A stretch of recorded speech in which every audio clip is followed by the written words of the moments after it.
one of the things that came out of the research that we did talking with employers is that there was a need for an organisation which acted in the interests of the third sector and was actually from the third sector, and that's what Fair Train is. Its aim is to work to get the benefits from the apprenticeship programme principally, but other funded training opportunities as well in time, and to make those available to third sector employers in a way that you can take up and that they're actually beneficial to your organisation. One of its main duties will be to select and oversee fair train providers, and that will mean making sure that any provider that operates in the name of Fair Train uses the funding that it gets for the benefits of the employer and the employee, not for making profit.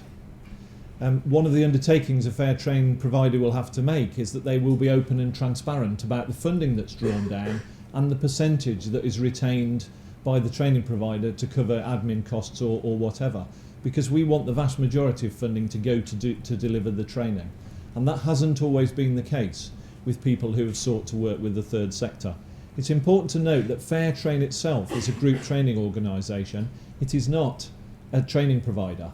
We're not seeking to establish more training providers, simply make those third sector providers that already exist able to link with employers who want these apprenticeships. All training providers which are badged as Fair Train will be charitable or not-for-profit. No profit-making training provider will be badged as Fair Train.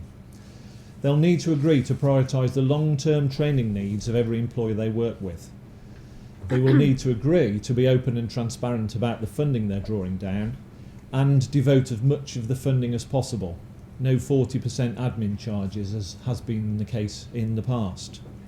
And most importantly, Fair Train will act on any complaint that it receives about one of the Fair Train providers to find out where the difficulty is arising between the training provider and the employer.